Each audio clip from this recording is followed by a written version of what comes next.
The winter wind howled across the desolate plains of Nevada as Clara Ellis clutched her infant daughter tighter to her chest, shivering despite her best efforts to shield the child from the bitter cold. The Panamint train station stood like a lonely sentinel against the vast desert backdrop, its wooden platform creaking under the weight of Clara's desperation. She had been sitting on that hard bench for hours, watching the sun dip below the horizon, taking with it any hope of warmth or salvation.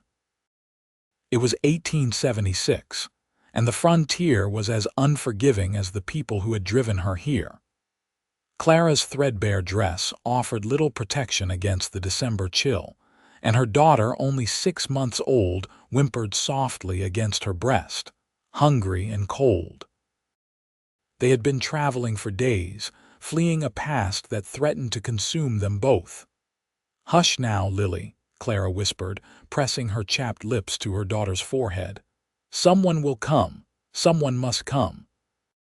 But the last train had departed hours ago, and the station master had locked the office and disappeared into the gathering darkness, casting a disapproving glance at the young mother as he left. She hadn't enough money for a ticket to anywhere that mattered, and certainly not enough for a room at the town's only hotel. Clara had just 18 years to her name and a lifetime of hard lessons already learned. Her eyes grew heavy as exhaustion threatened to overtake her. The baby's cries had subsided to soft, intermittent whimpers that tore at Clara's heart. What kind of mother was she? Unable to provide even the most basic shelter for her child. She must have dozed off because the sound of spurs jingling against wooden planks startled her awake. Clara instinctively tightened her hold on Lily, her body tensing as Boots stopped directly in front of her. "Madam," the voice was deep, tinged with concern rather than judgment. Clara looked up, blinking sleep from her eyes. A man stood before her, tall and broad-shouldered, his face partially obscured by the shadow cast by his wide-brimmed hat.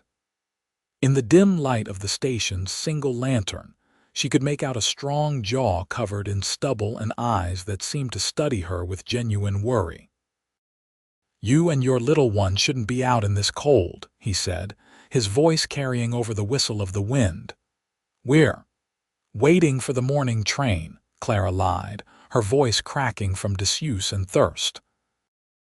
The man, a cowboy by the look of his worn leather chaps and dusty boots, didn't appear convinced.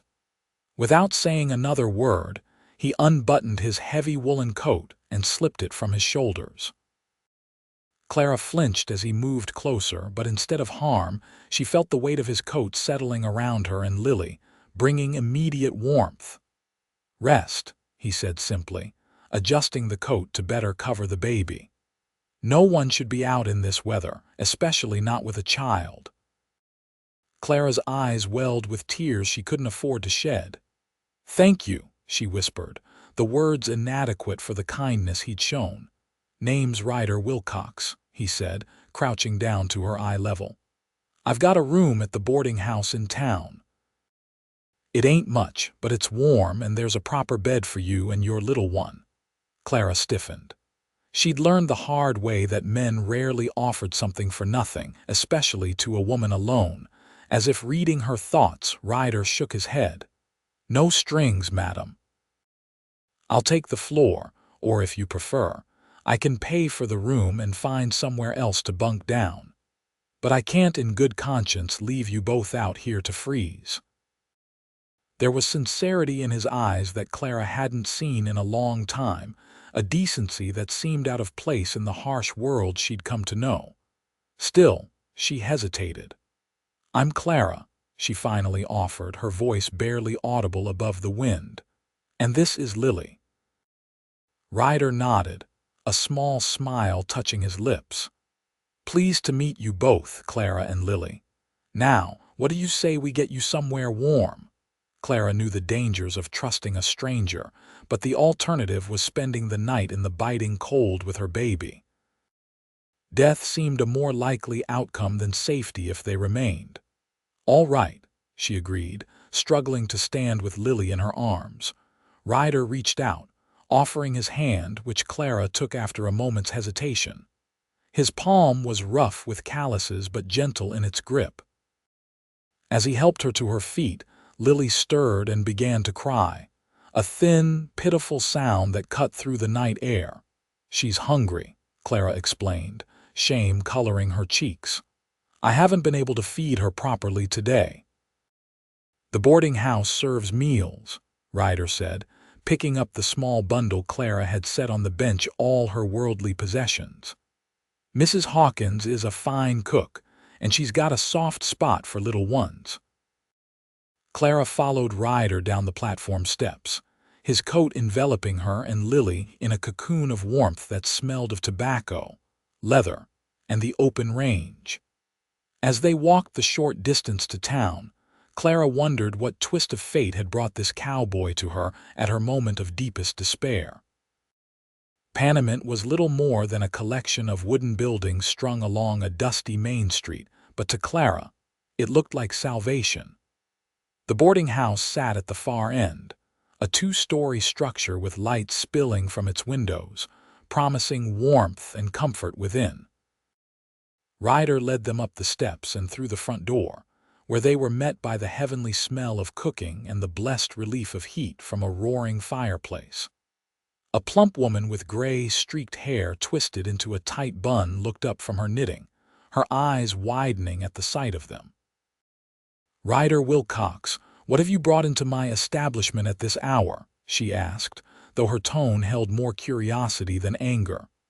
"Mrs. Hawkins, this is Clara and her daughter Lily," Ryder explained. "They were stranded at the station.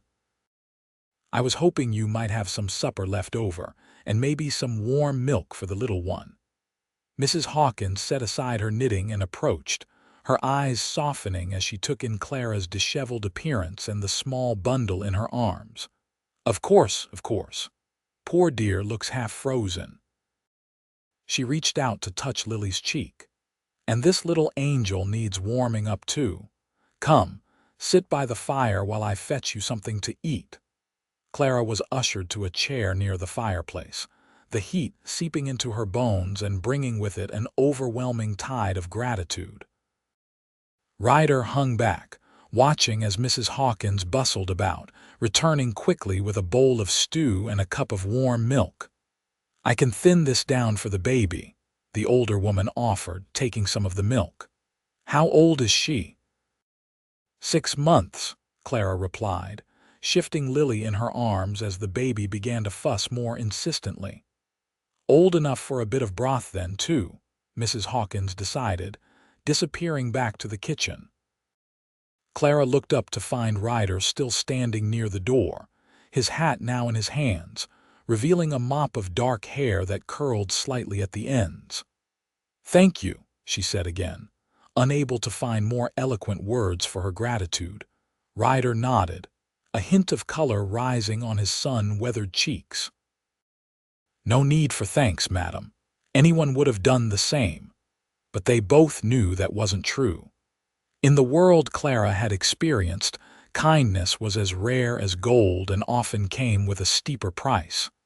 Mrs. Hawkins returned with a small bowl of diluted milk and another of thin broth. "Let's see if we can get some nourishment into this little one," she said, helping Clara position Lily. As Clara fed her daughter and then ate her own meal, the warmth of the room and the food in her belly began to restore her. Mrs. Hawkins bustled about, preparing a room upstairs, while Ryder sat quietly in a chair across from her, occasionally stoking the fire. "Where were you headed?" he finally asked, his voice low enough not to disturb Lily, who had fallen asleep after her meal. Clara considered lying but decided against it. This man had shown her nothing but kindness. He deserved at least a portion of the truth. "Anywhere," she admitted. "Away from where I was." Ryder nodded, not pressing for details. "Panamint's not much, but it's peaceful. Got work sometimes, depending on what you can do." "I can clean, cook, sew," Clara listed, her voice gaining a hint of desperation. I'm a hard worker. I just need a chance."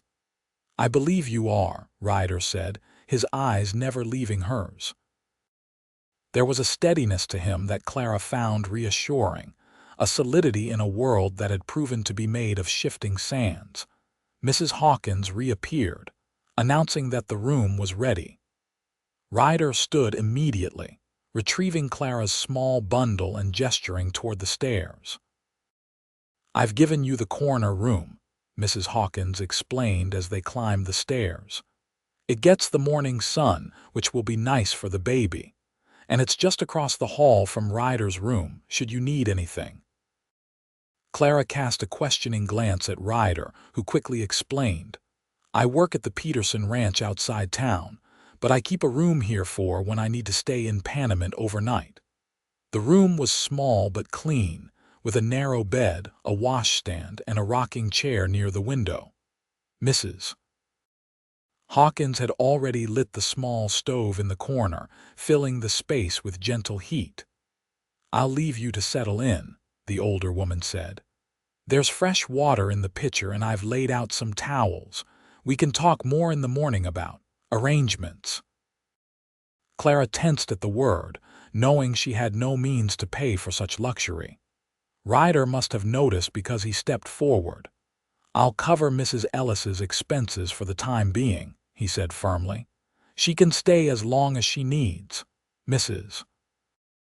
Hawkins nodded, apparently unsurprised by Ryder's generosity. "Very well, breakfast is at 7. With that, she departed, closing the door behind her. Clara turned to Ryder, Lily still cradled in one arm.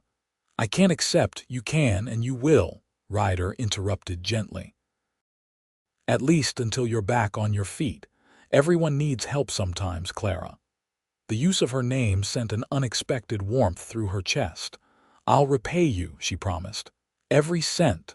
Ryder smiled, a genuine expression that transformed his serious face. "I've no doubt you'll try. Get some rest now. Things often look brighter in the morning." He moved toward the door, pausing with his hand on the knob. "If you need anything at all, I'm just across the hall." After he left, Clara stood in the middle of the room, overwhelmed by the sudden turn her fortunes had taken. Just hours ago, she'd been contemplating the very real possibility that she and Lily might not survive the night. Now, they were warm, fed, and safe, all because a stranger had stopped to help.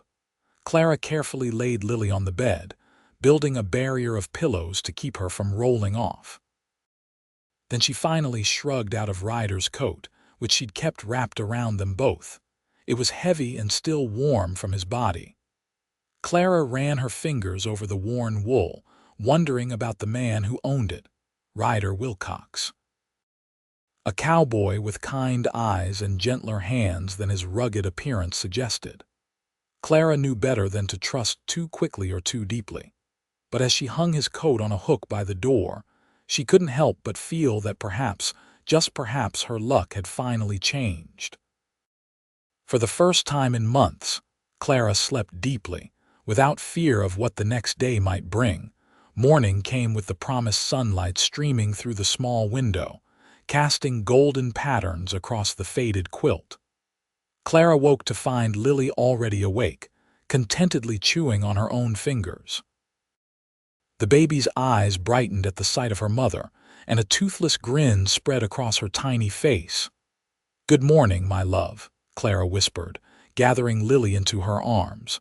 "We made it through another night." The sounds of the boarding house coming to life filtered through the door, footsteps on the stairs, the clatter of dishes from below, muffled voices exchanging morning greetings. It had been so long since Clara had been part of any semblance of normal life that these ordinary sounds seemed almost magical. After washing and changing Lily, using some of their precious few clean cloths, Clara made herself as presentable as possible with her limited resources. Her dress was travel-stained and wrinkled, but at least she could smooth her hair and wash her face. She looked in the small mirror above the washstand and barely recognized the woman staring back at her, too thin, with shadows under her eyes that spoke of months of worry and fear. A gentle knock at the door startled her. Clara clutched Lily closer and called, "Yes, it's Mrs. Hawkins, dear. I've brought something that might help." Clara opened the door to find the boarding house proprietress holding a stack of folded clothing and a small basket. "These belong to my daughter," Mrs. Hawkins explained, entering the room and setting her burdens on the bed. "She's married now and living in Sacramento. Left these things behind when she moved. They might be a bit big on you, but they're clean and whole." Clara stared at the simple dresses and undergarments, unable to speak past the lump in her throat. "And these," Mrs. Hawkins continued, gesturing to the basket, "are some baby things I've kept. Blankets, gowns, and such. My grandbabies have outgrown them. Mrs. Hawkins, I don't know what to say," Clara finally managed. The older woman waved away her thanks. "Say nothing. Just get yourself and this little one dressed and come down for breakfast. Ryder's already at the table, and that man can clear a platter of flapjacks faster than a locust swarm if you don't hurry." With that, she bustled out, leaving Clara to sort through this unexpected bounty. She selected a simple blue dress that looked closest to her size and quickly changed. The fabric was soft from many washings but of good quality, and though it hung a bit loose around her waist, it was infinitely better than what she'd been wearing. From the basket, Clara found a soft white gown for Lily and a clean blanket to wrap her in. The baby cooed happily at the new textures against her skin. When they descended to the dining room, Clara found Ryder seated at a table near the window, a cup of coffee in hand. He stood as she approached, his eyes widening slightly at her transformed appearance. "Good morning," he said, pulling out a chair for her. "You look rested." Clara felt her cheeks warm at his careful compliment. "Thank you, we both slept well." Mrs. Hawkins appeared with a plate heaped with flapjacks, bacon, and eggs. "Eat up," she instructed Clara. "You're thin as a rail. Can't feed a baby properly if you're starving yourself." Clara didn't need to be told twice. She balanced Lily in one arm and ate with the other, savoring each bite of the simple but delicious food. Ryder watched them with a half smile, occasionally making faces at Lily that caused the baby to gurgle with delight. "I spoke to Mr. Peterson this morning," Ryder said after Clara had eaten her fill. "He says his wife's been looking for help around the house. Nothing too strenuous, just cooking, cleaning, and such. It would come with room and board for you and Lily." Clara lowered her fork, hope and wariness battling within her. "The ranch where you work," Ryder nodded. "It's about 3 miles outside town. Good people, the Petersons. They've got 4 children of their own, so they're used to having little ones around." "Why would they hire me? They don't know me," Clara pointed out. "Mrs. Peterson trusts my judgment," Ryder replied with a shrug. "And she's in need of help. Her last girl left to get married 2 months ago." Clara considered the offer, turning it over in her mind like a strange coin. A job, a place to stay, a chance to build something stable for Lily. It seemed too good to be true. And in her experience, things that seemed too good to be true usually were. "What would I owe you for this?" she asked bluntly, meeting Ryder's eyes, his brow furrowed. "Owe me? Nothing. Why would you owe me anything? People don't just help strangers without expecting something in return," Clara said, her voice low but firm. "At least not in my experience." Understanding dawned in Ryder's eyes, followed quickly by a flash of anger that Clara instinctively knew wasn't directed at her. "I'm not those people, Clara," he said quietly. What I'm doing is what anyone with a shred of decency would do. Nothing more." Clara wanted desperately to believe him.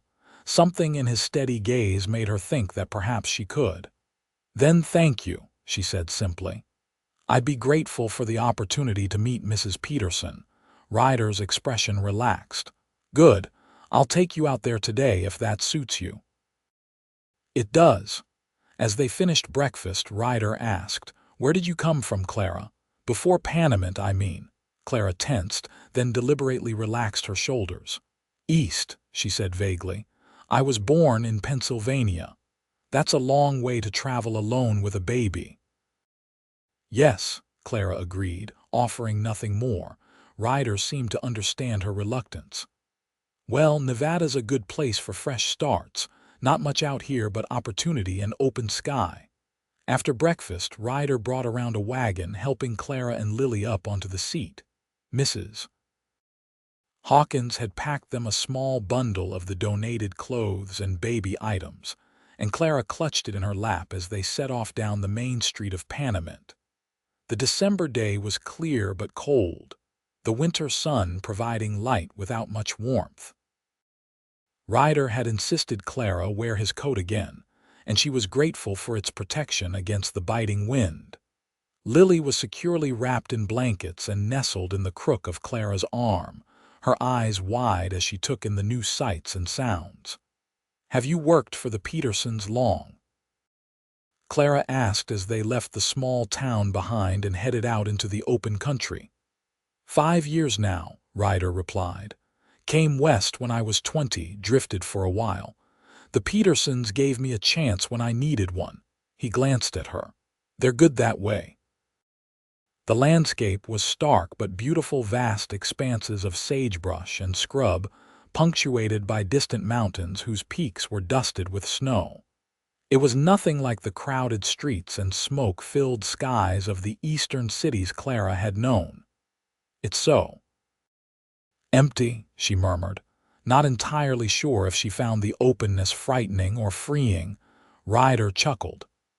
"That's what most Easterners say at first, but there's life out here if you know where to look, and there's a kind of peace in the emptiness."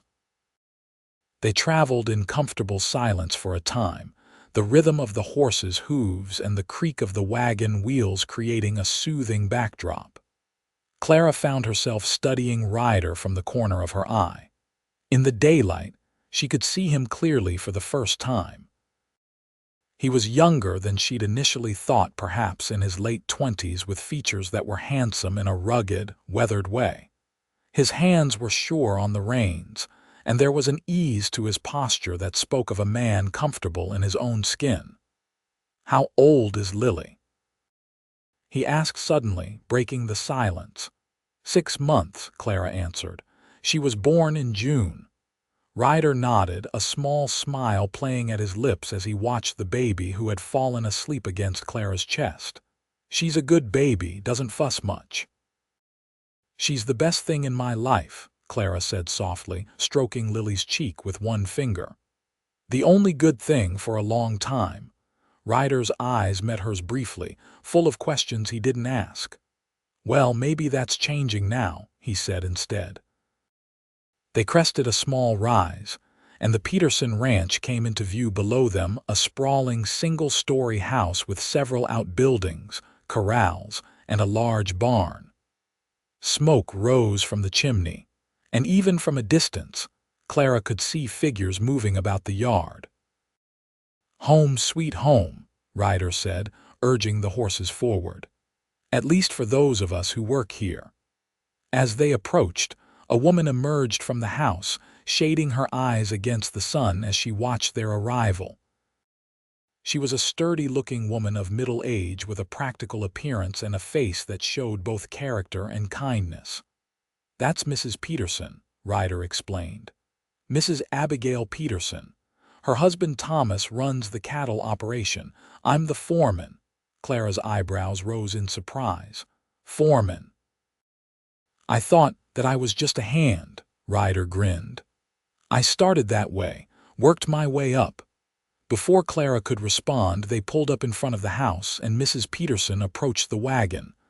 "Ryder," she called, her gaze curious as it settled on Clara and the baby.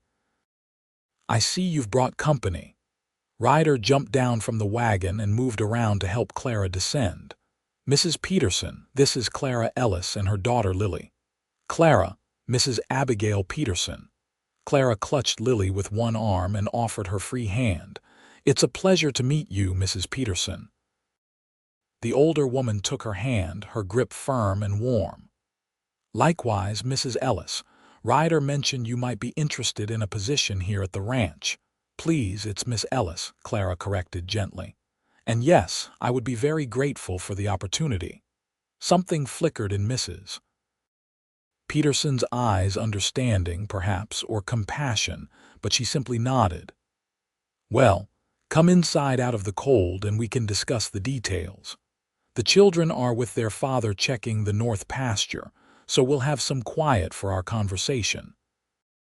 The interior of the Peterson home was warm and welcoming, with sturdy, well-used furniture and touches that spoke of a woman's careful attention: embroidered cushions, framed photographs, shelves of books. Clara perched on the edge of a chair in the sitting room, Lily now awake and observing her new surroundings with wide eyes. "Ryder tells me you're new to Panamint," Mrs. Peterson said, pouring coffee into 3 cups from a pot that had been keeping warm on the stove. "Just arrived yesterday, is that right?"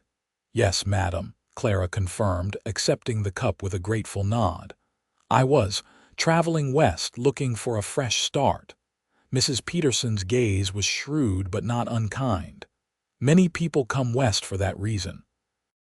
We don't tend to ask too many questions about what folks are leaving behind. It's what they do once they are here that matters." Relief coursed through Clara. "Thank you for understanding. Now, about the position," Mrs. Peterson continued, all business. "I need help with the cooking, cleaning, and minding the children when I'm busy with other tasks. My youngest is 7, so they're not babies, but they still need supervision. The hours would be from sunup to sundown, with breaks as needed, especially for you to tend to your own little one. Room and board provided, plus wages of $15 a month." It was a fair offer, generous even, considering it included accommodation for both Clara and Lily. "That sounds more than reasonable," Clara said. "I'm a hard worker, Mrs. Peterson. I won't let you down." "I believe you," the older woman said with a small smile. "Ryder doesn't vouch for people lightly, and he spoke highly of you." Clara glanced at Ryder, who had been quietly sipping his coffee. He met her eyes briefly, then looked away, a slight flush coloring his neck above his collar.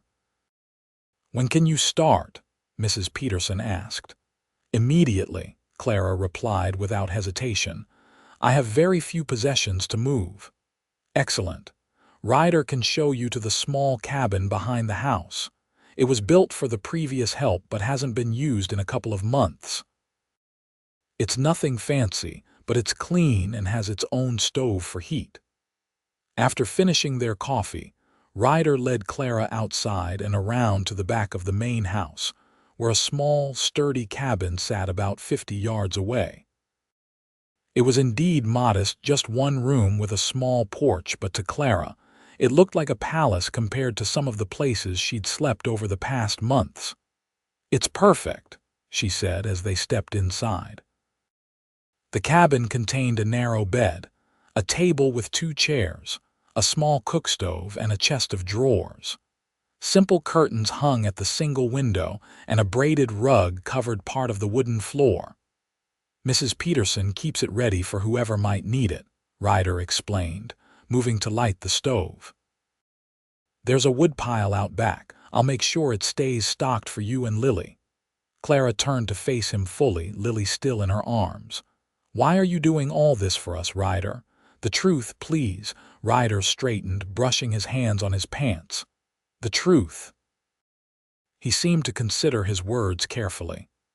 "I know what it's like to be alone and in need.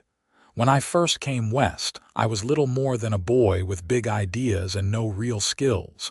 If the Petersons hadn't taken a chance on me, I don't know where I'd be now." He paused. "Maybe dead in some ditch or drunk in some saloon, wasting whatever life I had left." The raw honesty in his voice touched something in Clara. "And now you're paying it forward." "Something like that," he agreed with a half smile. Plus, Mrs. Peterson really does need the help. And Lily there, well, no baby should be out in the cold if there's a warm place available. Clara nodded slowly. Thank you for your honesty and for everything else. You're welcome. Ryder headed for the door. I'll bring your things from town tomorrow.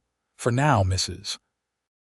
Peterson said to tell you to come to the main house for supper at 6. The family should be back by then. After he left, Clara sat on the edge of the bed, bouncing Lily gently on her knee. What do you think, little one? Is this a place we could call home for a while? Lily gurgled and reached for a strand of Clara's hair that had escaped its pins. The simple joy in her daughter's face was answer enough. For now, they were safe, warm, and had prospects more than Clara had dared hope for just a day earlier. The next few days passed in a blur of new routines and faces. The Peterson children, 2 boys and 2 girls ranging from 7 to 14, were boisterous but well-behaved, accepting Clara and Lily with the easy curiosity of youth. Thomas Peterson proved to be as fair-minded as his wife, treating Clara with a courteous respect that put her at ease. Clara threw herself into her work, grateful for the structure and purpose it provided. She rose before dawn to help prepare breakfast for the family and the ranch hands, spent her days cleaning, mending, and assisting Mrs. Peterson with the countless tasks that kept the household running, and still found time to care for Lily, who thrived in the stable environment. Ryder she saw less of, as his duties kept him out with the cattle or overseeing the other hands. But he stopped by her cabin each evening, ostensibly to check that the stove was working properly or to deliver firewood, though Clara suspected he had other reasons for his visits. On the 5th day, as Clara was hanging laundry on the line behind the main house, Lily securely wrapped and strapped to her back in a clever sling Mrs. Peterson had fashioned, she heard hoofbeats approaching. Looking up, she saw Ryder riding toward her on his chestnut gelding. "Afternoon, Clara," he called, dismounting with an easy grace that spoke of years in the saddle. "How are you and Miss Lily today?"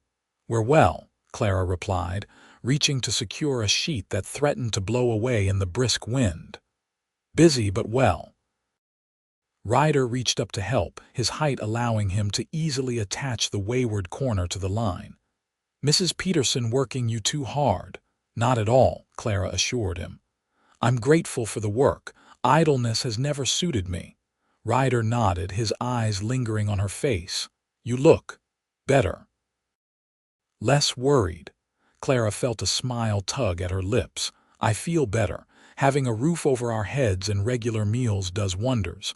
I'm glad." He hesitated, then reached into his saddlebag. "I brought something for Lily." He produced a small wooden object, holding it out to Clara. It was a rattle, carefully carved in the shape of a horse with smooth edges and a handle just the right size for tiny fingers. "Ryder," Clara breathed, taking the toy and examining its detailed craftsmanship. "Did you make this?" He ducked his head, suddenly shy. "Whittling passes the time on long nights. It's nothing fancy." "It's beautiful," Clara corrected him, genuinely touched by the thoughtful gift. She reached around to where Lily was secured against her back. "Would you like to hold her while I finish with the laundry? Then you can give her your gift yourself." Surprise flashed across Ryder's face, followed quickly by pleasure. "I'd like that if you're sure." Clara carefully unwrapped Lily and placed her in Ryder's arms. The cowboy looked momentarily terrified, holding the baby as if she might shatter, but Lily simply stared up at him with curious eyes before breaking into a gummy smile. "She likes you," Clara observed, returning to her laundry with a smile of her own. "Is that right, Miss Lily?" Ryder asked the baby, his voice softening in a way Clara hadn't heard before. "Well, I'm mighty fond of you too." As Clara pinned the last of the washing to the line, she glanced over to see Ryder gently shaking the wooden rattle for Lily, who was attempting to grab it with eager fingers. Something warm unfurled in her chest at the sight, something she quickly tried to tamp down. Attachments were dangerous. Attachments meant vulnerability, and vulnerability had cost her dearly in the past. "Thank you," she said, taking Lily back and carefully securing her in the sling again. "For the gift. It was very thoughtful." Ryder nodded, his hands looking suddenly empty without the baby to hold. "It was no trouble." He cleared his throat. "I actually came to tell you that I'm riding into town tomorrow for supplies. Thought you might need something." Clara considered. "Some fabric, if it's not too dear. Lily's growing so fast and I'd like to make her some new gowns." "Consider it done." Ryder mounted his horse again. "Anything else?" Clara shook her head. "We have everything we need thanks to you and the Petersons." Ryder tipped his hat. "Until tomorrow then, Clara. Lily." With that, he wheeled his horse around and rode back toward the distant pastures where the cattle grazed. Clara watched him go, absently stroking Lily's back through the sling. "Be careful, Clara," she whispered to herself. "Don't mistake kindness for something more." But as she gathered her empty laundry basket and headed back to the house, Clara couldn't quite shake the image of Ryder's gentle hands cradling her daughter, or the way his eyes had softened when Lily smiled at him. That evening, after Lily was asleep in the small cradle Mrs. Peterson had unearthed from the attic, Clara sat by the window of their cabin, mending one of her borrowed dresses by the light of a kerosene lamp. The winter night was still and clear, with stars scattered like diamonds across the black velvet sky. In the distance, she could see lights from the bunkhouse where the ranch hands stayed, and the glow from the main house windows. For the first time in longer than she could remember, Clara felt a sense of peace. It was tentative, fragile. She knew all too well how quickly circumstances could change, but it was there nonetheless. Lily was safe and thriving. They had food, shelter, and honest work. Perhaps that was enough. A knock at the door startled her from her reflections. Setting aside her mending, Clara approached cautiously. "Who is it?" "It's Ryder," came the reply. Clara opened the door to find him standing on her small porch, a package tucked under one arm. "I thought you weren't going to town until tomorrow," she said, stepping back to let him in. "I'm not," Ryder confirmed, entering the warm cabin. His eyes immediately went to the cradle where Lily slept. "She down for the night, finally," Clara said with a small laugh. "She fought sleep something fierce this evening." Ryder smiled, then held out the package he carried. "This is what I wanted to bring by. Found it when I was clearing out some old tack in the barn today." Clara unwrapped the brown paper to reveal a book, a collection of children's stories, its cover worn but still colorful. "Oh," she breathed, running her fingers over the embossed title. "This is lovely. Thought you might like to read to Lily," Ryder explained. Mrs. Peterson said all her children loved being read to, even when they were too young to understand the words. The thoughtfulness of the gesture touched Clara deeply. "I used to love reading as a child," she admitted, "but I haven't had many opportunities lately." "Keep it," Ryder insisted when she tried to hand it back. "None of the Peterson children are young enough for these stories anymore." Clara nodded, clutching the book to her chest. "Thank you, truly." An awkward silence fell between them, neither quite knowing what to say next. Ryder shifted his weight from one foot to the other, his hat in his hands. "Well, I should let you get back to your evening," he finally said, moving toward the door. "Wait," Clara called softly, not wanting him to leave just yet. Would you like some coffee before you go?" "It's the least I can offer for your kindness."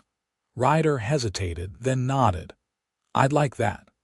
Clara busied herself with the coffee pot, setting it on the small stove to heat. "Please sit," she urged, gesturing to one of the two chairs at the table.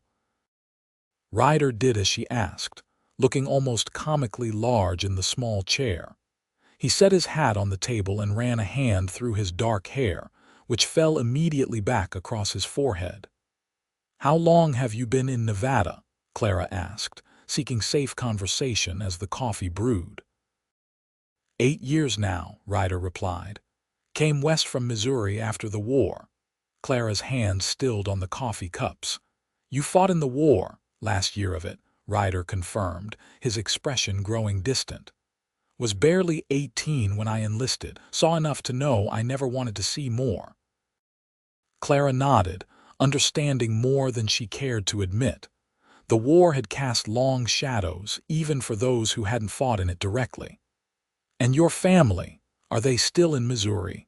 "Parents died when I was young," Ryder said matter-of-factly. "Raised by an uncle who didn't much care if I lived or died. Haven't been back east since I left." "I'm sorry," Clara said softly, pouring the coffee and bringing the cups to the table. Ryder shrugged. "It was a long time ago. The Petersons are more family to me now than my blood relations ever were." He took a sip of his coffee. "What about you? Any family waiting for news from you?" Clara stiffened, then deliberately relaxed. "No," she said simply. "No one waiting." Ryder studied her over the rim of his cup, his eyes thoughtful. "It's just you and Lily against the world, then?" "Yes," Clara met his gaze steadily. "But we manage." "I don't doubt that for a second," Ryder said with a small smile. "You're one of the strongest women I've ever met, Clara Ellis." Clara felt her cheeks warm at the compliment. "You barely know me." "I know enough," Ryder countered. "I know you traveled across half the country alone with an infant. I know you're willing to work hard for what you need. And I know you'd do anything to protect your daughter." He paused. "That tells me all I need to know about your character." Clara didn't know how to respond to such straightforward admiration. She was saved from having to try when Lily stirred in her cradle, making the small, fussing noises that usually preceded a full-blown cry. "Someone's awake," Ryder observed as Clara rose to check on her daughter. Clara lifted Lily from the cradle, cradling her close and swaying gently. "She probably needs changing and a feeding," she explained apologetically. Ryder stood, reaching for his hat. "I'll leave you to it then." "Thank you for the coffee." "And thank you for the book," Clara replied, walking him to the door with Lily in her arms. At the threshold, Ryder paused, looking down at Clara with an expression she couldn't quite read. "Good night, Clara. Lily." He reached out tentatively, his rough finger gently stroking Lily's cheek.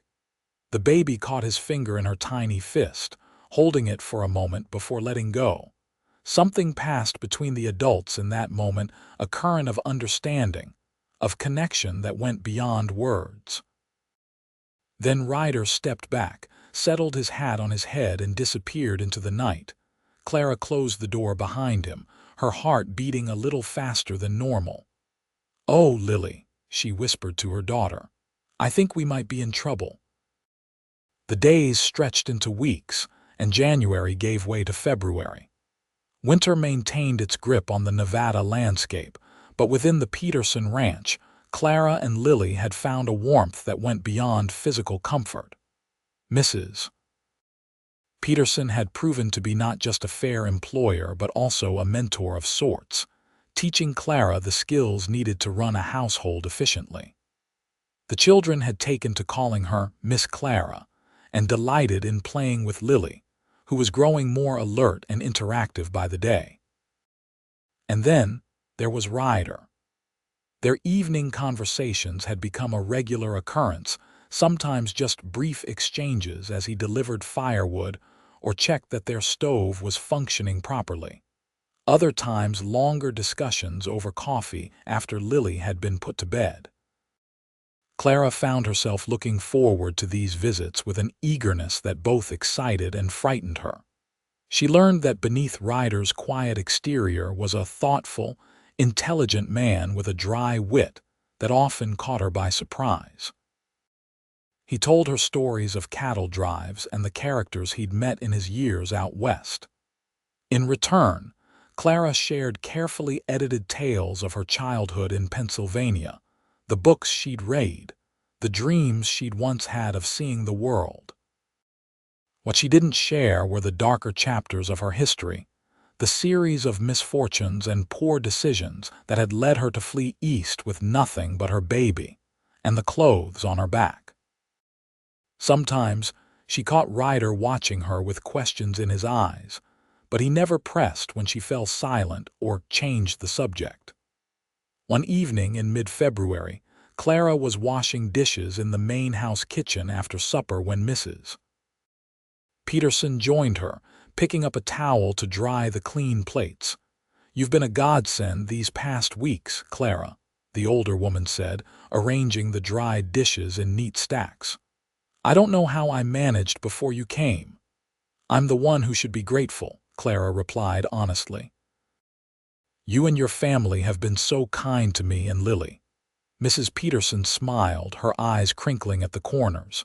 "Lily is a joy to have around, makes the house feel young again." She paused, then added casually, "Ryder seems quite taken with her, and with her mother, if I'm not mistaken." Clara nearly dropped the plate she was washing. "Mrs. Peterson, call me Abigail, please," the older woman interrupted. "And don't look so alarmed. I'm not accusing you of anything improper. Ryder is a grown man and you're a grown woman. What's between you is your business."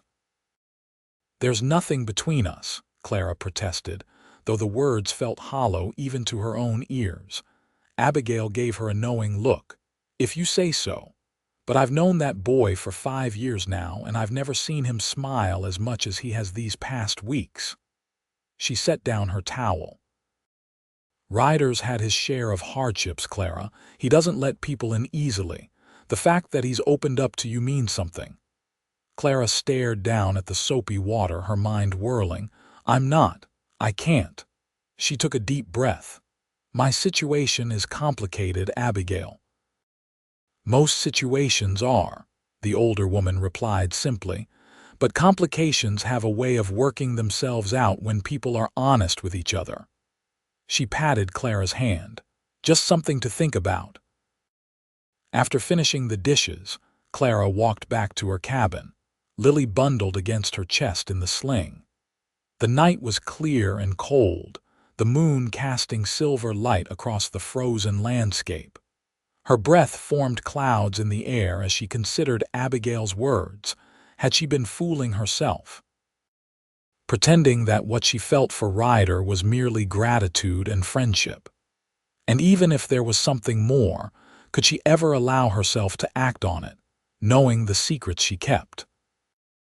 As she approached her cabin, Clara saw a familiar figure sitting on her small porch, a lantern burning beside him. Ryder stood as she drew near, his face half in shadow. "Evening, Clara," he greeted her. "Hope I'm not intruding." "Not at all," she assured him, climbing the steps to join him on the porch. "Is everything all right?" "Fine," he replied, though something in his tone suggested otherwise. "I just wanted to let you know that I'll be gone for a few days, taking a herd to the railhead in Elko." "Oh." Clara tried to hide her disappointment. "When do you leave?" "First light tomorrow," Ryder said. "Should be back by the end of the week, weather permitting." Clara nodded, adjusting Lily in her sling as the baby began to fuss. "We'll miss you," she said softly, then quickly added, "Lily has grown used to seeing you every day." A half-smile touched Ryder's lips. "Just Lily." Clara felt warmth rising in her cheeks despite the cold air. "Perhaps I've grown accustomed to your visits as well," she admitted. Ryder's smile widened briefly, then faded. "Clara, there's something I've been wanting to ask you." He hesitated, seeming uncharacteristically uncertain. "You don't have to answer if you don't want to." Clara tensed, suddenly wary. "What is it?" "Lily's father," Ryder said carefully. "Is he looking for you?" The question hit Clara like a physical blow. She instinctively tightened her hold on Lily, who whimpered in protest. "Why do you ask that?" she demanded, her voice sharper than intended. Ryder held up his hands in a placating gesture. "I'm not trying to pry into your past, Clara. But sometimes at night, I see you checking the locks on your door multiple times, and whenever a stranger rides onto the ranch, you disappear inside until they're gone." His expression was one of genuine concern. "If you're in some kind of trouble, if someone might be coming after you and Lily, I want to help." Clara stood frozen, torn between the instinct to flee and the desperate desire to trust this man who had shown her nothing but kindness. Lily's increasingly insistent cries finally broke her paralysis. "I should get her inside," Clara said, her voice barely audible. "It's cold." Ryder nodded, clearly sensing her retreat. "Of course." He stepped aside to let her pass. "I didn't mean to upset you, Clara. I care what happens to you, both of you." Clara paused with her hand on the door. "Safe travels, Ryder," she said without turning around. "We'll see you when you get back." Inside the cabin, Clara tended to Lily with shaking hands, changing and feeding her before settling her in the cradle. Only when the baby was peacefully asleep did Clara allow herself to cry silent tears that traced hot paths down her cheeks as she sat by the window, watching Ryder's retreating figure disappear into the darkness. He was too perceptive by half. And now he was asking questions she wasn't ready to answer, might never be ready to answer. Yet a part of her longed to unburden herself, to share the weight of her secrets with someone who might understand. Clara wiped away her tears with determined fingers. She had survived this long by being cautious, by trusting no one completely. It had kept her and Lily alive and safe. She couldn't afford to lower her guard now, no matter how much she might wish to. But as she prepared for bed, Clara couldn't help wondering if she was protecting herself from danger or from the possibility of happiness. The days of Ryder's absence stretched longer than Clara had anticipated. Each morning, she threw herself into her work with renewed vigor, determined not to dwell on his absence or their last conversation. Yet each evening, as she sat alone in her cabin after putting Lily to bed, she found her thoughts returning to the questions he'd asked and the concern in his eyes as he'd asked them. On the fourth day, as Clara was hanging laundry to dry indoors due to a bitter cold snap, Abigail joined her, taking pins from the basket to help secure sheets to the lines strung across the kitchen. "Weather report from Elko isn't good," the older woman commented, concern evident in her voice. "Heavy snow in the mountains. Thomas is worried about Ryder and the men." Clara's hand stilled on the damp fabric. "Are they in danger?" "Not likely," Abigail assured her. "Ryder knows those trails better than most, but they might be delayed getting back." Clara nodded, resuming her task with deliberate focus. "I'm sure they'll be fine." Abigail studied her for a moment. "You two had words before he left, didn't you?" Clara looked up in surprise. "How did you know?" "Ryder looked like he was carrying the weight of the world when he rode out," Abigail replied. "And you've been walking around like a ghost these past few days." She pinned a pillowcase to the line. "Want to talk about it?" Clara hesitated. She'd grown to trust Abigail, but old habits of secrecy were hard to break. "He asked about Lily's father," she finally said, her voice barely audible over the snap of fabric being shaken out, "about whether he might be looking for us." Abigail's expression remained neutral. "And that upset you?" "Yes," Clara swallowed hard. "There are things in my past, things I'm not proud of, things I've been running from." "We all have those, dear," Abigail said gently. "Every last one of us." Clara shook her head. "Not like this." Abigail was quiet for a moment, then said, "When Ryder first came to us, he was running too. Not from the law," she added quickly, seeing Clara's expression. "From himself, mostly. From the things he'd seen and done in the war. From the anger he carried." She secured another sheet to the line. "He didn't talk much those first months. Worked from sunup to sundown like a man possessed, then drank himself into oblivion most nights." Clara tried to reconcile this description with the steady, thoughtful man she had come to know. What changed him? Time, Abigail said simply. Trust. Finding a place where he was valued for more than his ability to follow orders or use a gun. She looked directly at Clara, and finding people who didn't judge him for his past. The implication was clear. Clara returned to her laundry, turning Abigail's words over in her mind. Could it be that simple? To be accepted despite one's past, not because it didn't matter, but because who you were now mattered more. Whatever you're running from, Clara, Abigail continued, it doesn't change what I see in front of me: a devoted mother, a hard worker, a young woman with more strength than she gives herself credit for. She paused, and I suspect Ryder sees the same things. Clara felt tears threatening and blinked them back. Thank you, she whispered. They finished hanging the laundry in companionable silence. Then Clara returned to her cabin to check on Lily, who was napping under the watchful eye of the Petersons' oldest daughter. That night, as a snowstorm howled around the small cabin, Clara made a decision. When Ryder returned, she would tell him the truth, or at least enough of it that he would understand why she was so guarded. She owed him that much. And perhaps, as Abigail had suggested, the truth wouldn't change how he saw her. The thought was both terrifying and liberating. 2 more days passed with no word from the cattle drive. The storm had blown itself out, leaving behind drifts of snow that transformed the landscape into a glistening white expanse. Clara found herself watching the horizon whenever she stepped outside, hoping to see Ryder's approaching.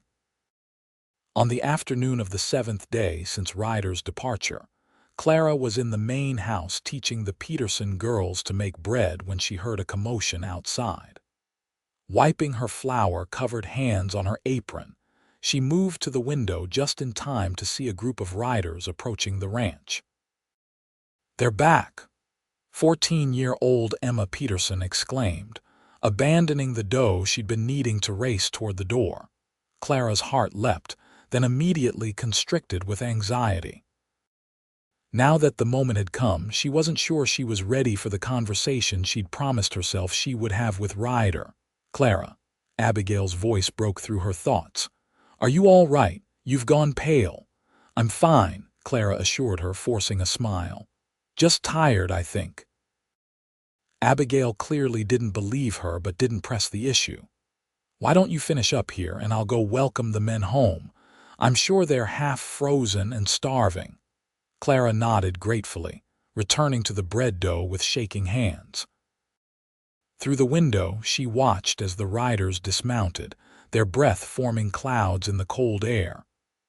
Ryder was among them, his tall figure unmistakable even at a distance. He looked tired, his shoulders slightly slumped but otherwise unharmed. Clara busied herself with preparing a meal for the returning men, working alongside Abigail once she returned to the kitchen. They cooked in efficient harmony, and soon the long table in the dining room was laden with hot food stew, fresh bread, baked apples, and coffee strong enough to wake the dead, as Thomas Peterson liked to joke. The ranch hands filed in, stamping snow from their boots and bringing with them the smell of horses, sweat, and the outdoors. Clara kept her eyes on her tasks, aware of Ryder's presence but not yet ready to meet his gaze. As the men ate, talk turned to the cattle drive and the unexpected snowstorm that had forced them to hole up in a lined shack for 2 days before continuing on to Elko. Clara moved around the table, refilling coffee cups and offering more bread, still avoiding direct contact with Ryder.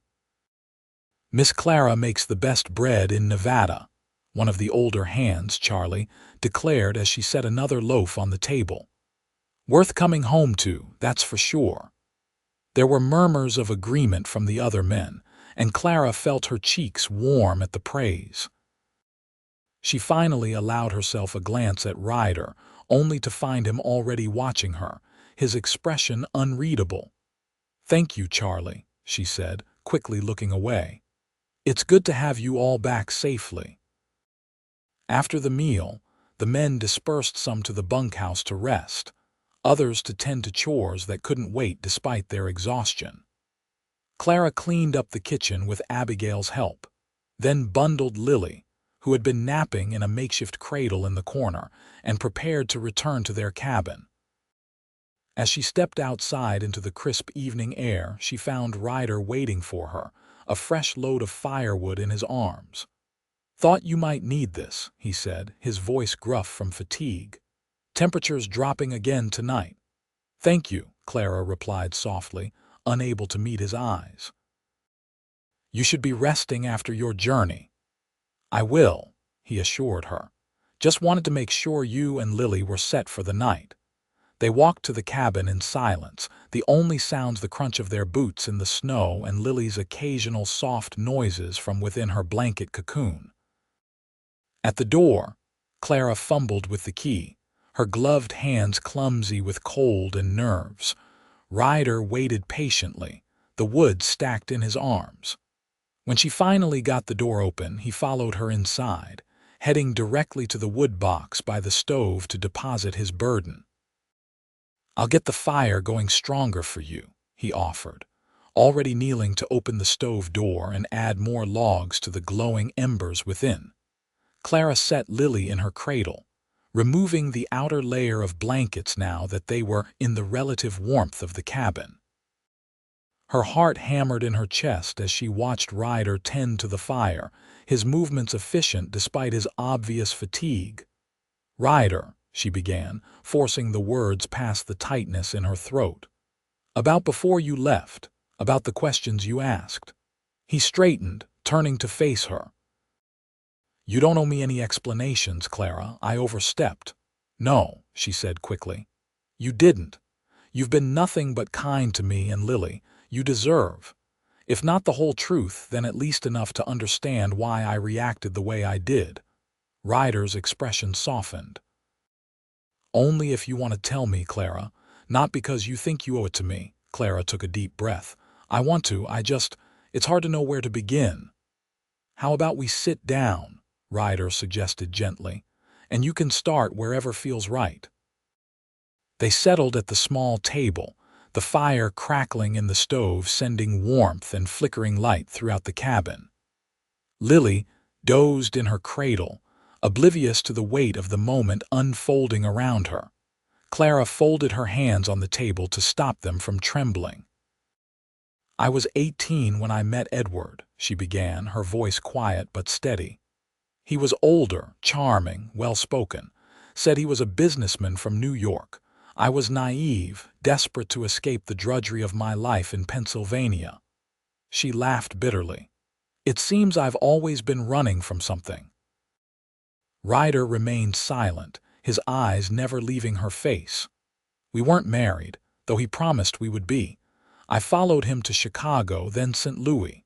There were always reasons to delay the wedding, business matters to attend to, papers to be filed." Clara swallowed hard. "By the time I realized I was with child, I also realized what kind of man he truly was." "What kind was that?" Ryder asked softly. "A liar. A thief." Clara's voice hardened. "A man who used women especially for his own gain.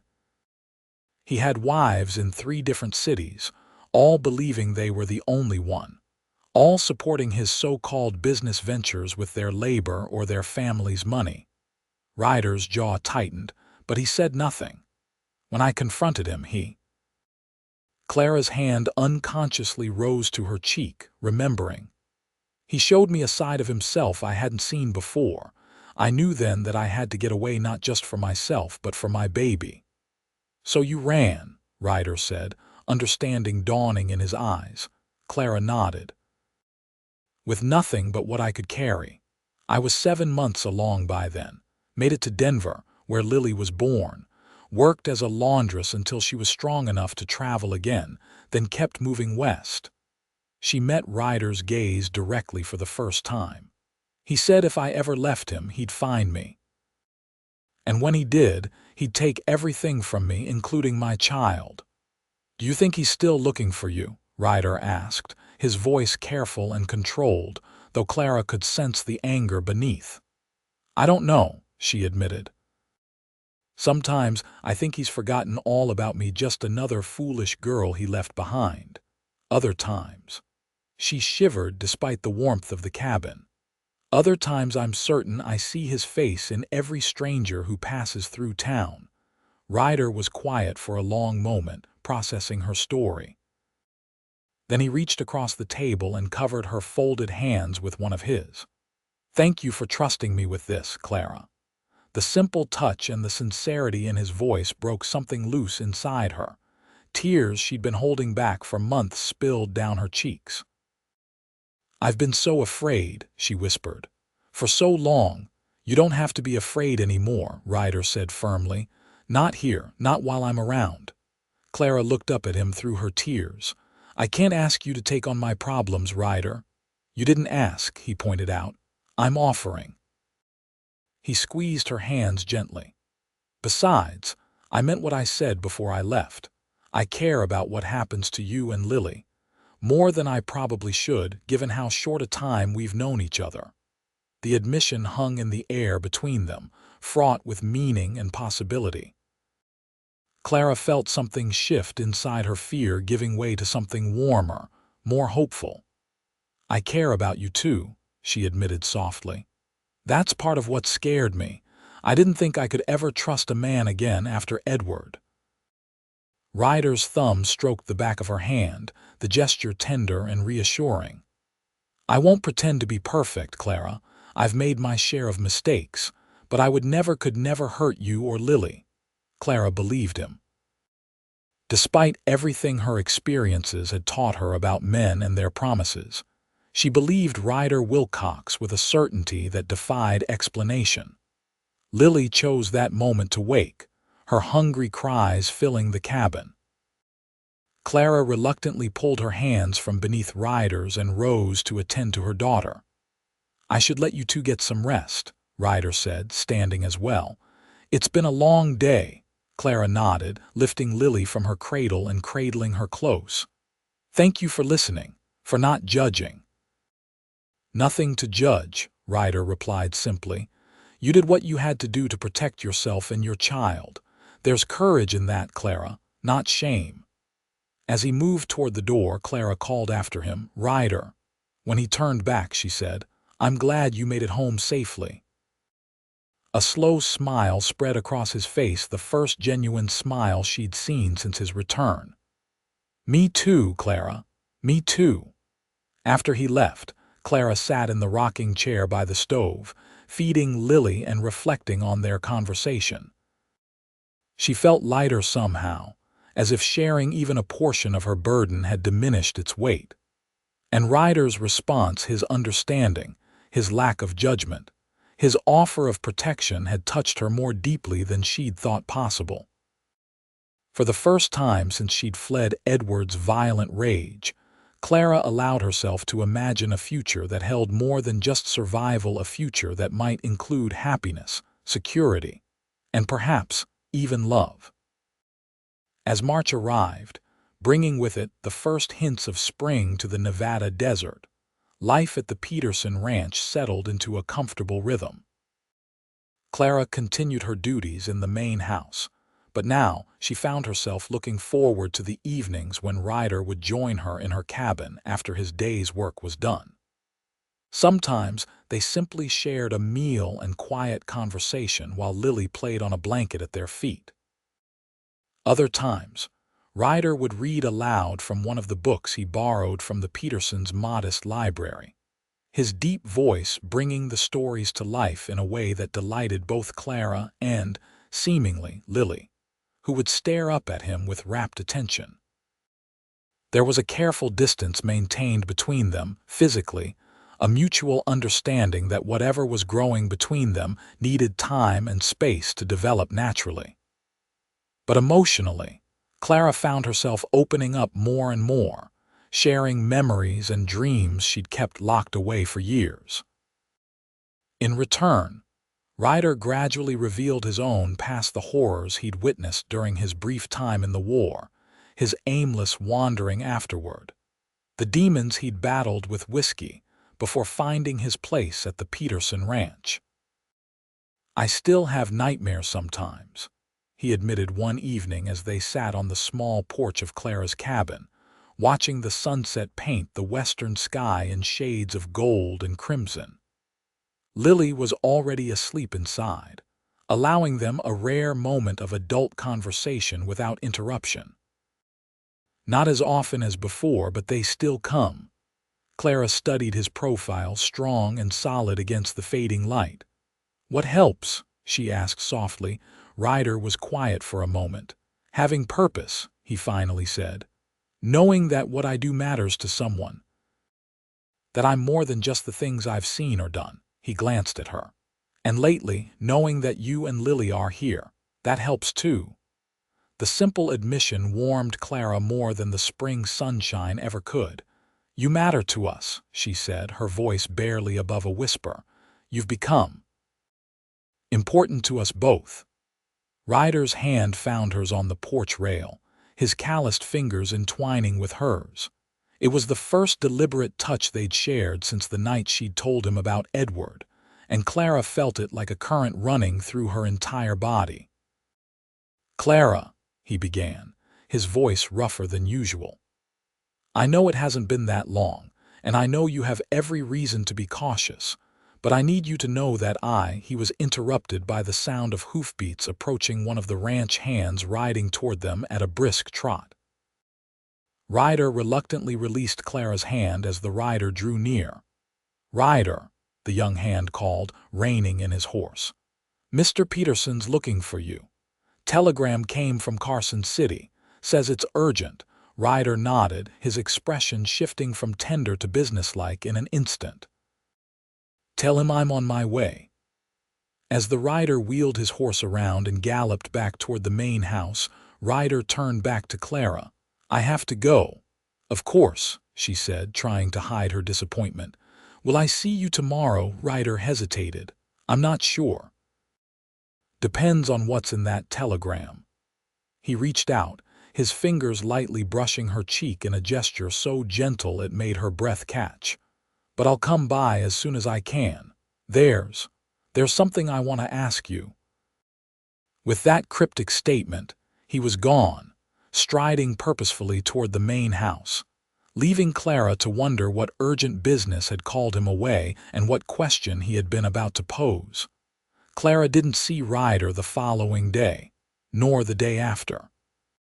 From Abigail, she learned that he and Thomas Peterson had ridden to Carson City on business related to the ranch, something about a land dispute with a neighboring property owner.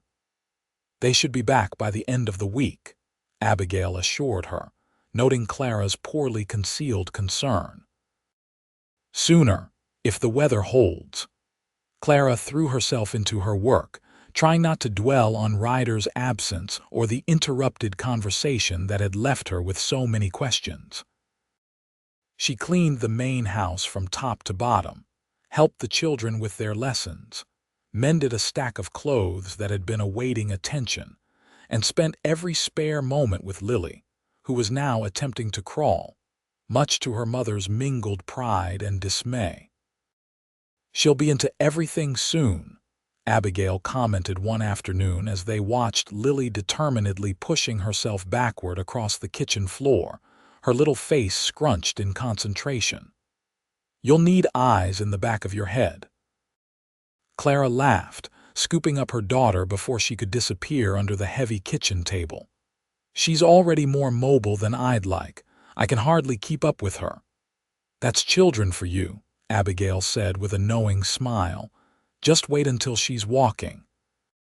The thought sent a pang through Clara's heart.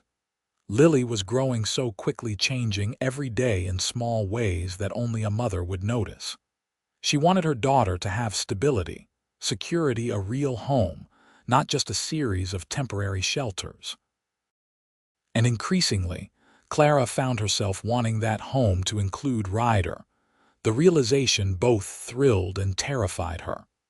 After Edward, She'd sworn never to make herself vulnerable to a man again. Yet here she was, her heart opening to the possibility of a future with Ryder Wilcox, a future that seemed both tantalizing and frighteningly uncertain. On the fourth day after Ryder's departure, as Clara was hanging laundry behind the main house, she heard the now familiar sound of approaching riders. Looking up, she saw Thomas Peterson and Ryder returning, their horses moving at a steady trot despite what must have been a tiring journey. Clara's heart leapt at the sight of Ryder, tall and straight-backed in the saddle. She forced herself to continue with her task, not wanting to appear too eager, though she couldn't help stealing glances as the men dismounted and led their horses toward the barn. Ryder looked up, catching her eye across the yard. Even at a distance, Clara could see his face brighten, a smile breaking through the weariness of travel. He said something to Thomas, who nodded and continued on with the horses, while Ryder changed direction, heading toward her. "Welcome back," Clara said as he drew near, trying to keep her voice casual despite the quickening of her pulse. "Was your business in Carson City successful?" "Successful enough," Ryder replied, removing his hat and running a hand through his hair, which was in need of cutting after the winter months. "How have things been here? Lily behaving herself?" Clara laughed, hanging the last sheet on the line. "If by behaving you mean trying to explore every inch of the house on her hands and knees, then yes, perfectly." Ryder grinned, clearly delighted by the news of Lily's advancing mobility. "I've missed her," he said, then added more softly, "missed you both." The simple admission made Clara's cheeks warm. "We missed you too," she confessed. They stood for a moment in companionable silence, the spring breeze ruffling the damp laundry on the line between them. Clara could sense that Ryder had something more to say but was hesitating. "Clara," he finally began, "I was wondering if Ryder—" The shout came from the direction of the bunkhouse, where one of the hands was waving urgently. "Need your help with that new stallion. He's acting up again," Ryder sighed, shooting an apologetic look at Clara. "Duty calls. But I'll come by your cabin this evening if that's all right. There's something important I want to discuss with you." "Of course," Clara agreed, curiosity and a flutter of anticipation mingling in her chest. "We'll be there." Ryder settled his hat back on his head, his fingers brushing the brim in a small salute. "Until tonight, then." Clara watched him stride away, admiring the confident set of his shoulders and the easy grace of his movements. Whatever he wanted to discuss, she found herself hoping it was the question he'd been about to ask before the telegram interrupted them. That evening, Clara took extra care with her appearance, washing her hair and changing into her nicest dress, one of the ones Abigail had given her, a simple blue calico that brought out the color of her eyes. She bathed Lily and dressed her in a clean gown, then prepared a simple supper of beef stew and biscuits, hoping Ryder hadn't already eaten at the main house. As the appointed hour approached, Clara found herself moving restlessly around the small cabin, straightening items that were already in order, checking on Lily, who was contentedly playing in her cradle, and repeatedly glancing out the window toward the path from the main house. Finally, as the sun was beginning its descent behind the distant mountains, she saw him approaching walking rather than riding, his tall figure silhouetted against the golden evening light. Clara's heart began to race, and she took a deep breath, willing herself to remain calm. When his knock came, she counted to 3 before opening the door, not wanting to appear too eager. "Right on time," she said with a smile, stepping back to let him enter. Ryder seemed different, somehow more formal than usual in a clean shirt and vest, his hair damp as if freshly washed. He carried a small package under one arm and a bunch of wildflowers in his free hand. "These are for you," he said, offering the flowers almost shyly. Found them growing by the creek. Clara accepted them with genuine pleasure. They're beautiful, thank you. She looked around for something to put them in, finally settling on an empty jar that she filled with water. Are you hungry? I made stew. Starving, Ryder admitted. But first. He held out the package. This is for Lily. Clara set the jar of flowers on the table and took the package, unwrapping it to reveal a small wooden horse on wheels, expertly carved and polished to a smooth finish. Oh, Ryder, she breathed, running her fingers over the detailed craftsmanship. You made this. He nodded, a hint of color rising on his cheeks. Thought she might like something to chase after once she gets the hang of crawling forward instead of backward.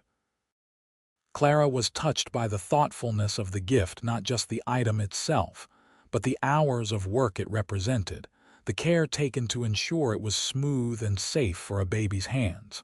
She'll love it, she assured him. Let me show her. She brought the toy to Lily, who immediately reached for it with enthusiastic hands.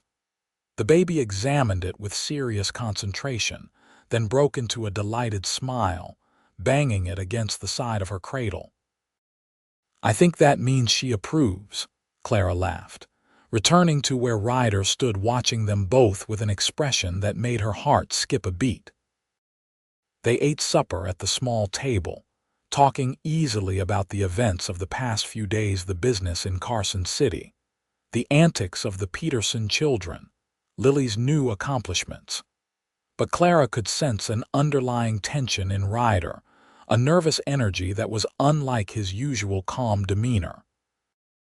After the meal, as Clara was clearing the dishes, Ryder finally spoke. Clara, there's something I've been wanting to ask you, something important. Clara set down the plates she was holding, turning to face him fully. What is it, Ryder? He stood, moving around the table to stand before her. These past few months, getting to know you and Lily, they've been the happiest of my life. You've brought something into my world that I didn't even know I was missing. He took a deep breath. I know you've been hurt before.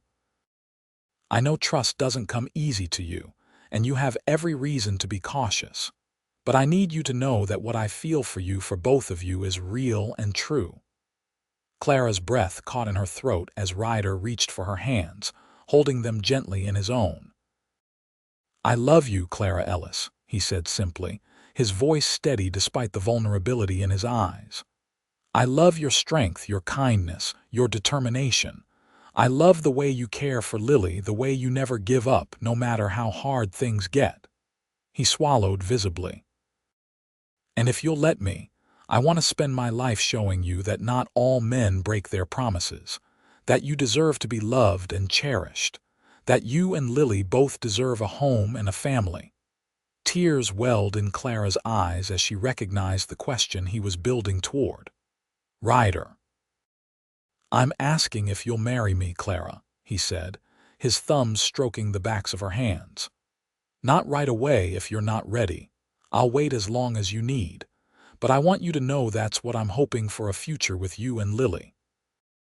Clara's mind whirled with emotions: joy, fear, hope, disbelief. Are you sure? She whispered. I come with so much baggage, Ryder, so many complications.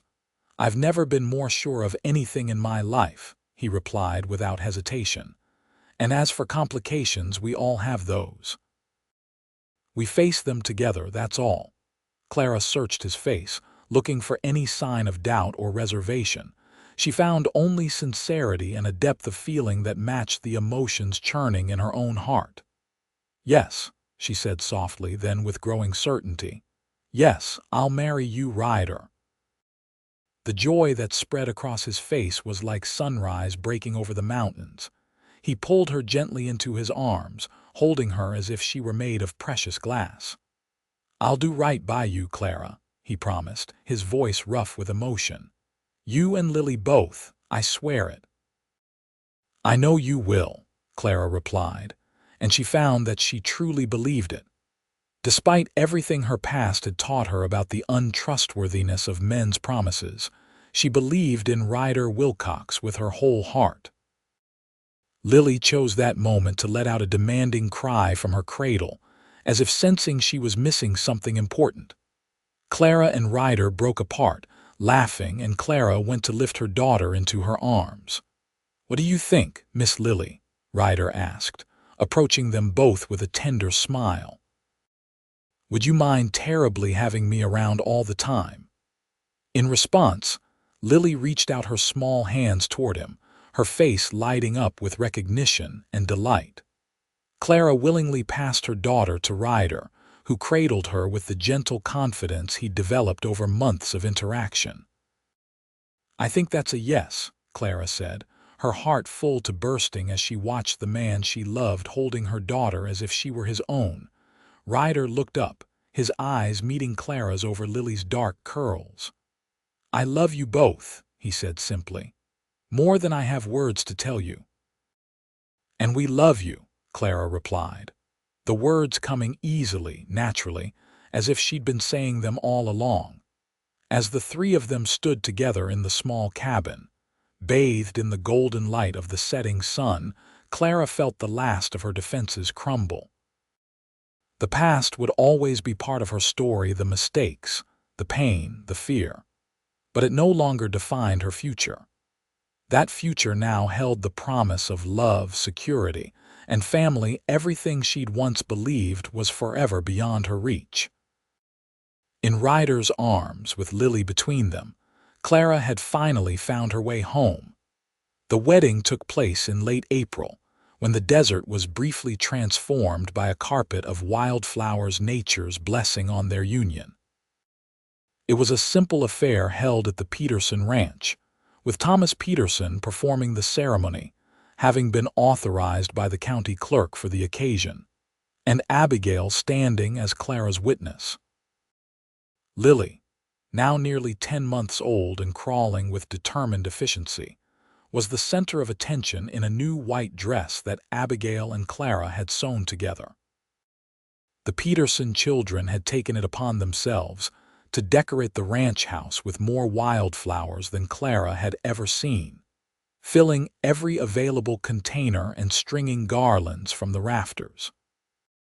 "Never seen this place look so fancy," Thomas commented as he straightened his best jacket, preparing to officiate. "The children have outdone themselves."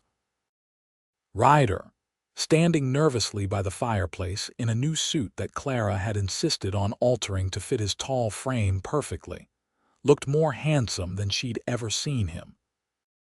His dark hair was freshly cut, his face cleanly shaved, but it was the love shining in his eyes when she entered the room that took Clara's breath away. The ceremony itself was brief but heartfelt, with Ryder's voice steady as he promised to love, honor, and cherish Clara for all the days of his life. Clara, holding Lily in one arm, placed her free hand in Ryder's as she made her own vows, her voice wavering only slightly with emotion. "I now pronounce you husband and wife," Thomas declared, a broad smile splitting his usually stern features. "Ryder, you may kiss your bride."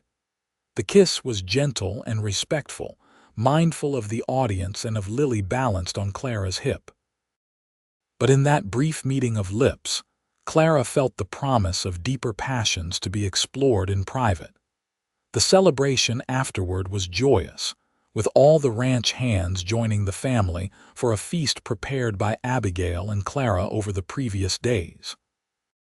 There was music from a fiddle and harmonica played by two of the hands, dancing on the wooden floor of the main room, and more laughter than Clara had heard in one place in years. Through it all, Ryder remained at her side, his hand often finding hers, his eyes seeking her face as if to reassure himself that this happiness was real. Lily was passed from arm to arm, doted on by everyone, but she always reached for Ryder when he was near, confirming in Clara's heart that she had made the right choice for them both. As evening fell, Ryder led Clara out onto the porch, away from the noise and celebration inside. Lily had finally succumbed to sleep in Abigail's rocking chair, surrounded by cushions to prevent her from rolling off. "Happy, Mrs. Wilcox?" Ryder asked softly, his arm slipping around her waist. The name was still new, still strange to Clara's ears, but it filled her with a sense of belonging she hadn't felt since childhood. "Happier than I ever thought possible," she admitted, leaning into his solid warmth. "And you? Any regrets about taking on a ready-made family?" "Not a single one," Ryder assured her, dropping a kiss on the top of her head. "Lily's as much mine in my heart as if I'd been there from the beginning, and you." He turned her gently to face him. "You, Clara Wilcox, are the best thing that's ever happened to me." He kissed her then properly, deeply, without the restraint he'd shown earlier in front of the others. Clara melted into him, her arms winding around his neck as she returned his passion with her own. When they finally broke apart, breathless and flushed, Ryder rested his forehead against hers. "I have something to tell you," he said. "A surprise I've been saving for today." "What is it?" Clara asked, curious at the hint of nervousness in his voice. "While we were in Carson City, Thomas and I didn't just handle the land dispute," Ryder explained. "I also put in a claim for a parcel of land about a mile from here. 160 acres under the Homestead Act." Clara's eyes widened. "You're claiming your own land?" Ryder nodded, a slow smile spreading across his face. "Our own land, Clara, for our family. Thomas has agreed to let me continue as foreman while we build our own place and get established. It won't be easy homesteading, never is, but in 5 years, if we meet all the requirements, that land will be ours. Free and clear." Clara was momentarily speechless, the magnitude of what he was offering washing over her. Not just marriage, not just his name and protection, but a true homeland that would belong to them and their children, security for the future. "Oh, Ryder," she finally managed, tears of joy welling in her eyes. "It's perfect. It's everything I could want for us, for Lily." He brushed away a tear that had escaped to trail down her cheek. "I promised I'd give you both a home, Clara. I mean to keep that promise." Clara knew there would be challenges ahead, the hard work of building a home from nothing, the always present possibility that Edward might someday find them, the everyday struggles of frontier life. But standing there in the circle of Ryder's arms, with Lily sleeping peacefully inside and the promise of their own land waiting to be claimed, Clara felt equal to whatever the future might hold. They returned to the celebration hand in hand, their shared secret, a warm glow between them. As they stepped back into the light and noise of the main house, Clara caught Abigail's knowing eye and smiled, receiving a nod of approval and understanding in return. Later that night, after the guests had departed, and Lily had been settled in a small bed in the corner of Ryder's room at the boarding house in town, their temporary lodging, until they could build on their land, Clara and Ryder finally came together as husband and wife. His touch was gentle yet passionate, his patience infinite as Clara navigated the vulnerability of intimacy after her past experiences. He whispered words of love and admiration against her skin, treating her body as the precious gift it was, until all thoughts of the past were banished by the joy of the present.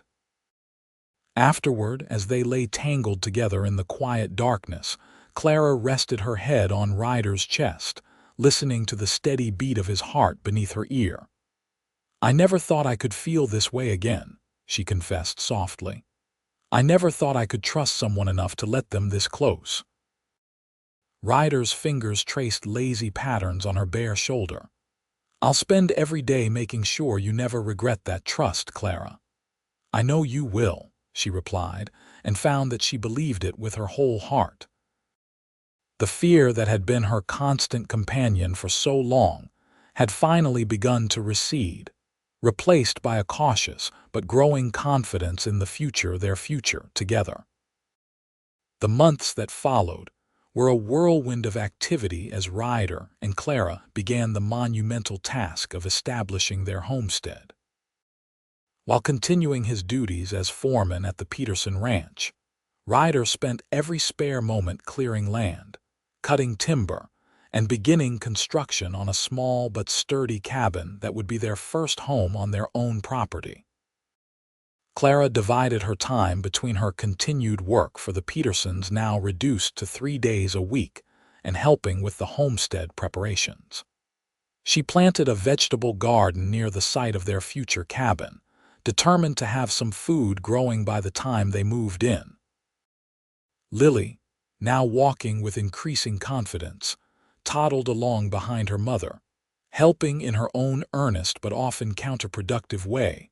By midsummer, the cabin was inhabitable if not entirely finished. It was a simple structure, 2 rooms with a stone fireplace, wooden floors, and windows Ryder had carefully framed to catch the best light throughout the day. The roof was tight, the walls solid, and Clara thought it the most beautiful home she'd ever seen. "It's just the beginning," Ryder promised as they stood together outside their creation, Lily balanced on his hip. "We'll add on as the family grows, make it a proper ranch house eventually." Clara leaned against his side, content. "It's perfect just as it is. It's ours." Moving day was a community affair, with the Petersons and several of the ranch hands helping to transport the few possessions Clara and Ryder had accumulated. Abigail brought housewarming gifts, curtains for the windows, a colorful quilt for the bed, and a set of cooking pots that Clara had admired in the main house kitchen. "Every home needs proper tools," the older woman declared, setting the pots on the small stove Ryder had installed. "And every new homestead needs good neighbors." She pressed a small package into Clara's hands. "This is from Thomas and me, for emergencies or celebrations." Clara unwrapped it to find a small pouch of coffee beans, real coffee, not the chicory substitute most frontier households relied on, and a precious jar of honey. "Abigail, this is too generous," she protested. "Nonsense," the older woman replied briskly, though her eyes were suspiciously bright. "You and that man of yours have worked hard for this day. You deserve a little luxury to mark the occasion." That night, after the helpers had departed and Lily had been tucked into her new bed, a beautiful cradle Ryder had crafted himself, Clara and Ryder sat on their small porch, watching the stars emerge in the vast Nevada sky. "Happy?" Ryder asked, his arm around her shoulders. "More than I can say," Clara replied honestly. "Sometimes I'm afraid I'll wake up and find this has all been a dream." Ryder pulled her closer. "Not a dream, Clara, just the beginning of the life we're building together." As summer gave way to fall and fall to winter, the Wilcox homestead began to take shape. Ryder added a small barn and corral, bringing home 2 milk cows and a half-dozen chickens to start their livestock holdings. Clara's garden had yielded a good harvest, much of which she preserved for the winter months. The cabin, though small, was warm and filled with the evidence of their growing life together, Ryder's books stacked by the fireplace, Clara's sewing basket by the window, Lily's toys scattered across the floor. December brought with it the anniversary of their first meeting that cold night at the Panamint train station, where a desperate young mother and her infant had found unexpected salvation. Ryder marked the occasion by presenting Clara with a small silver locket containing a tiny portrait of Lily he had commissioned from a traveling photographer who had passed through Panamint the previous month. "To remember how far we've come," he said, as he fastened it around her neck. "And how lucky I am that I decided to check the station that night." Clara touched the locket with reverent fingers. "It wasn't luck," she said softly. "It was Providence." As they celebrated their first Christmas in their new home, with Lily now a chattering, energetic toddler who delighted in the simple gifts they had prepared for her. Clara reflected on the extraordinary journey of the past year. From desperation to hope, from fear to security, from solitude to family, her life had transformed in ways she would never have dared to imagine that night on the station bench. The winter was harsh, but their home was warm, their pantry well-stocked, their hearts full. Clara found herself watching Ryder more and more as he interacted with Lily, teaching her new words, showing infinite patience with her toddler moods, loving her as fiercely and completely as if she carried his blood. Lily, for her part, adored her papa, following him around the homestead whenever possible and demanding up with imperious little hands whenever he was seated. By early spring, as the land began to awaken from its winter slumber, Clara had news of her own to share. She chose a quiet evening when Lily was already asleep, the two of them sitting before the fire, Ryder whittling a new toy while Clara mended one of his shirts. "Ryder," she began, setting aside her sewing, "I have something to tell you." He looked up, his hand stilling on the piece of wood. "What is it, love?" Clara took a deep breath, her hand unconsciously moving to rest on her still flat stomach. "We're going to have a baby. In late summer, Dr. Wilson thinks." The whittling knife and wood dropped from Ryder's hands as he stared at her, joy dawning slowly across his features. "A baby," he repeated as if testing the word. "We're having a baby," Clara nodded, smiling at his wonder. "We are. Lily's going to be a big sister." Ryder was on his knees before her in an instant, his hands gently cradling her face. "Clara," he breathed, his voice thick with emotion. "I don't have words for how happy you've made me. Even though our cabin's barely big enough for the three of us now," she teased gently. "You'll have to build that addition sooner than we planned." "I'll start tomorrow," he promised, then bent to press a reverent kiss to her stomach. "Hello, little one," he whispered. "We're already waiting for you." The months that followed were busy ones as Ryder worked to expand their cabin, adding a proper bedroom for Lily and a small nursery for the new baby. Clara continued to tend the garden and care for their growing collection of livestock, though she found herself tiring more easily as her pregnancy progressed. Abigail Peterson became a frequent visitor, bringing advice, hand-me-down baby items, and the comforting presence of a woman who had borne and raised 4 children of her own. "You're carrying this one differently than you did Lily," she observed one afternoon as they sat shelling peas on the porch.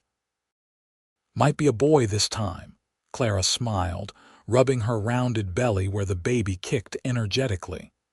"Ryder would love a son," she mused, "though he says he'd be just as happy with another daughter."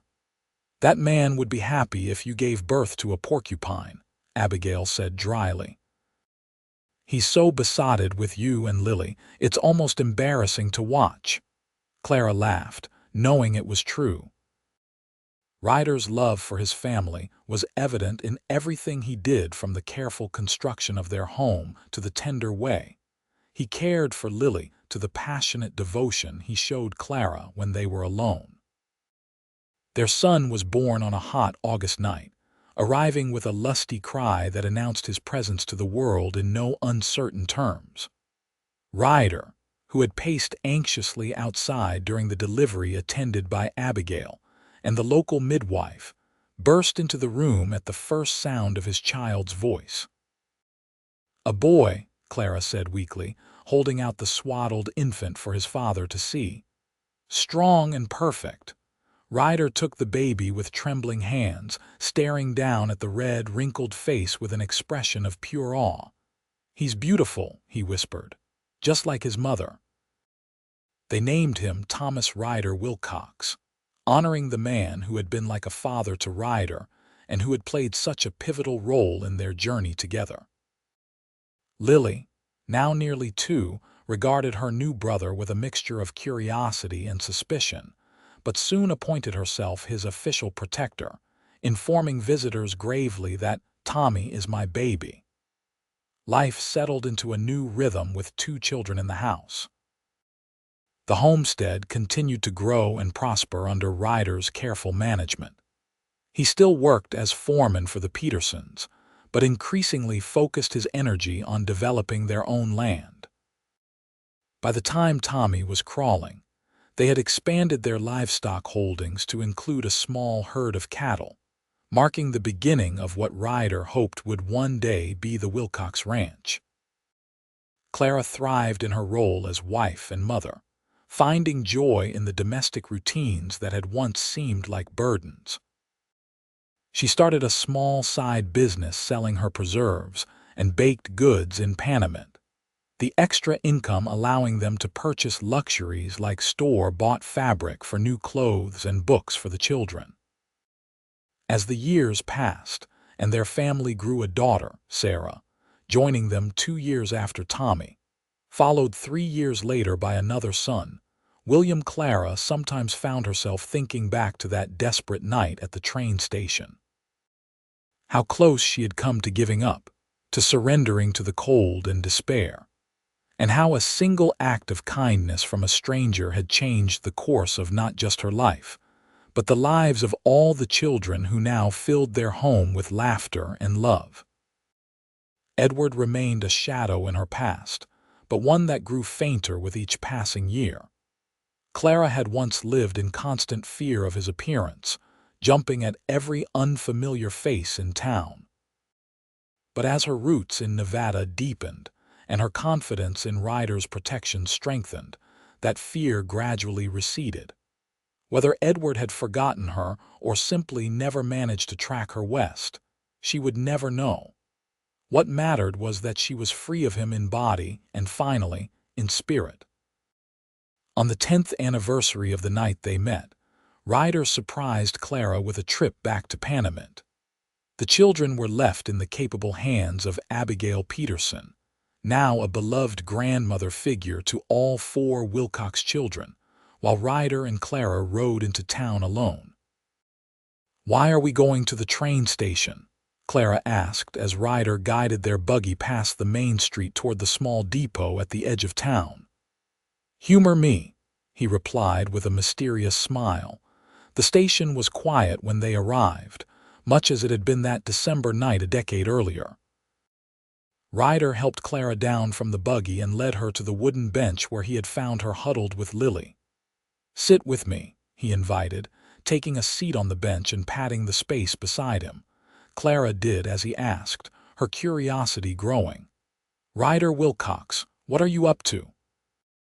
Instead of answering directly, Ryder took her hands in his. "10 years ago, I found the love of my life sitting on this bench," he said quietly. "A woman so brave and so beautiful that she took my breath away, even half frozen and desperate as she was." Clara's eyes softened at the memory. "I was terrified that night," she admitted. "Of you, of the future, of everything." "I know," Ryder acknowledged. "And yet you found the courage to trust me at least enough to get out of the cold. That first small step of faith changed everything, Clara, for both of us." He reached into his pocket and pulled out a small velvet box. "I couldn't afford a proper ring when we married," he said, opening the box to reveal a gold band set with a small but perfect diamond. "But the Wilcox Ranch is doing well now, and I thought it was time you had something to mark all we've built together." Tears filled Clara's eyes as Ryder slipped the ring onto her finger, alongside the simple gold band she had worn since their wedding day. "It's beautiful," she whispered. "But I've never needed jewelry to know how much you love me, Ryder." "I know that too," he said, raising her hand to his lips to kiss the new ring. "But I wanted to give you something that sparkles as brightly as the life you've given me, the life we've built together." Clara leaned into him, resting her head on his shoulder as they sat together on the bench where their journey had begun. "If someone had told me that night that the stranger offering me his coat would become my husband, the father of my children, the center of my world, I would never have believed it. Life has a way of surprising us, Ryder mused, his arm tightening around her shoulders, usually when we least expect it. As they sat together in the gathering dusk, Clara felt a profound gratitude wash over her. For the twist of fate that had brought Ryder to the station that night, for his kindness to a desperate stranger, for the love that had grown between them, steady and true, through all the joys and challenges of the past decade. "Take me home," she said finally, turning to kiss him softly. "Back to our children, back to the life we've made together." Ryder stood, offering his hand to help her up from the bench. "With pleasure, Mrs. Wilcox. We have many more years ahead of us, after all, many more memories to make." As they drove away from the station, leaving behind the ghost of the frightened young woman who had once huddled there with her baby, Clara looked toward the future with a heart full of hope and love. The journey that had begun with a simple act of kindness a coat offered, a gentle word spoken, had led to a life richer and more beautiful than she had ever dared to dream. "Rest," Ryder had told her that night, wrapping his coat around her shivering form. Little had either of them known that in finding rest for her weary body, Clara would also find a home for her wounded heart, and that Ryder would find in her the family he had longed for all his life. Hand in hand, they returned to the home they had built together, a testament to the power of kindness, courage, and love to transform even the darkest night into the promise of a new day.